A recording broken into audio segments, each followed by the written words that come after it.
আইনজীবী ফেরদৌস শামীম এই মুহূর্তে কি বলছেন শোনাবো আপনাদের।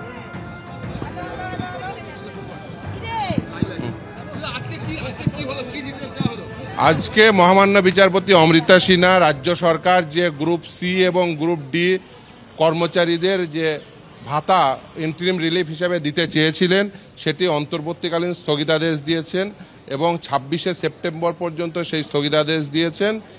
ইন দ্য মিন হোয়াইল রাজ্য সরকারকে 4 সপ্তাহের মধ্যে এফিডেভিট দেবেন তারা, এফিডেভিট অপোজিশনের আকারে। আমরা তার উত্তরে এফিডেভিট রিপ্লাই দেব 2 সপ্তাহের পরে, 2 সপ্তাহের মধ্যে, এবং তারপরে ম্যাটারটি লিবার্টি টু মেনশন করেছেন, অর্থাৎ তারপরে ম্যাটারটি আসবে। অর্থাৎ যে রাজ্য সরকার যে ঘোষণা করেছিল গ্রুপ সি এবং গ্রুপ ডি এমপ্লয়ীদের ইন্টারিম রিলিফ হিসাবে যে ভাতা দেবেন মাসে 20,000 এবং 25,000 আকারে, সেটির অন্তর্বর্তীকালীন স্থগিতাদেশ দিয়েছেন মহামান্য বিচারপতি অমৃতা সিনহা। দেখুন, তার কারণ এই যে গ্রুপ সি এবং গ্রুপ ডি যে নিয়োগ হয়েছিল বিভিন্ন স্কুলগুলোতে রাজ্যের, সেই স্কুলগুলোতে নিয়োগের ক্ষেত্রে পর্বত প্রমাণ দুর্নীতি হয়েছিল বলেই সেটি কিন্তু মহামান্য সুপ্রিম কোর্ট সেটি বাতিল করেছিল। বাতিল করার পরে সেখানে even West Bengal board of secondary education তারা চেয়েছিলেন যে অন্ততপক্ষে কিছু দিনের জন্য তারা স্কুলে যান।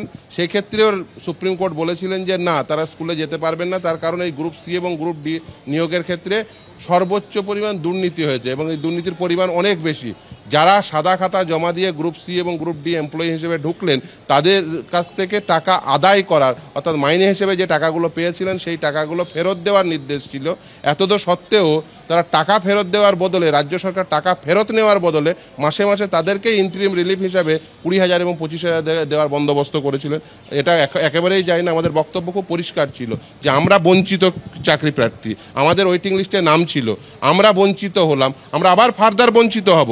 যদি ভাতা দিতেই হয় তাহলে 31 লক্ষ ক্যান্ডিডেটকে কেন নয়, ভাতা দিলে প্রত্যেককে দাও, না হলে ওই সাদা খাতার যে জমা দিয়ে যারা শিক্ষকতা পেলো বা শিক্ষাকর্মী হলো, এক্ষেত্রে ডিসিশনটা ছিল শিক্ষাকর্মীদের জন্য, সাদা খাতা জমা দিয়ে যারা group C group D employee হলো তাদেরকে কেন টাকা দেওয়া হবে। ফলে আজকে সেই আর্গুমেন্টের উপর ভিত্তি করে আপনারা শুনেছেন সেই আর্গুমেন্ট হয়েছে। আদালত উভয় পক্ষের কথা শুনে আজকে রায় প্রদান করেছেন, আজকে নির্দেশ দিয়েছেন যে অন্তর্বর্তীকালীন স্থগিতাদেশ থাকবে 26 তারিখ পর্যন্ত, 26শে সেপ্টেম্বর পর্যন্ত। 4 সপ্তাহের মধ্যে রাজ্য সরকার এফিডেভিট দেবে, তার রিপ্লাইয়ে আমরা 2 সপ্তাহের মধ্যে এফিডেভিট দেবো, তারপরে ম্যাটারটি আবার শুনানির জন্য আসবে। একদমই। দেখুন, তার কারণ হচ্ছে এই যে দুর্নীতি হয়েছে গ্রুপ সি এবং গ্রুপ ডিতে, সেই দুর্নীতির সঙ্গে সংশ্লিষ্ট রয়েছে অনেকেই, সরকারি আধিকারিক যেমন রয়েছে সেমন মন্ত্রিসভার সদস্যও রয়েছে। যারা দুর্নীতির সঙ্গে যুক্ত সেই সমস্ত ব্যক্তিদের কাছ থেকে টাকা আদায় করার নির্দেশ ছিল।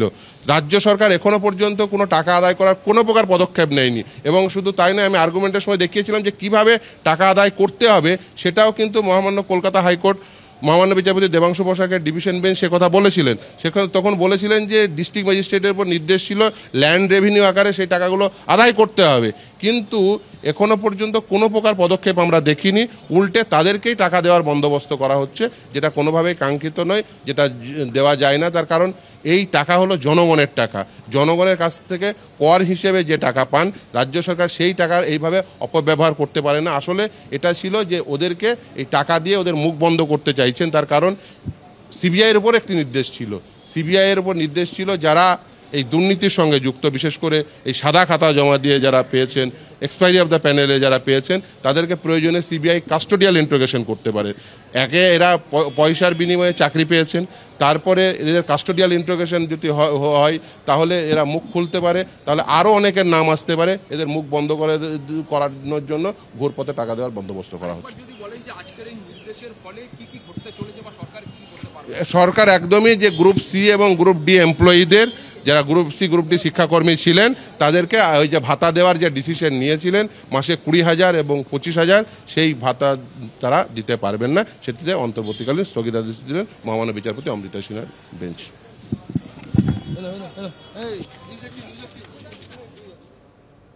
আইনজীবী ফেরদৌস শামীমের কথা আপনারা শুনলেন সরাসরি। অর্থাৎ গ্রুপ সি গ্রুপ ডি চাকরি হারা শিক্ষাকর্মীদের ভাতা দেওয়ার যে নির্দেশ দিয়েছিল রাজ্য সরকার, তার উপরে অন্তর্বর্তী স্থগিতাদেশ দিল কলকাতা হাইকোর্ট। আগামী 26শে সেপ্টেম্বর পর্যন্ত এই অন্তর্বর্তী স্থগিতাদেশ বহাল থাকবে। 4 সপ্তাহের মধ্যে রাজ্য সরকারকে হলফনামা দিতে হবে, যার প্রত্যুত্তরে মামলাকারীর আইনজীবীরা 2 সপ্তাহের মধ্যে হলফনামা দেবেন এবং তারপর হবে এই মামলার পরবর্তী শুনানি।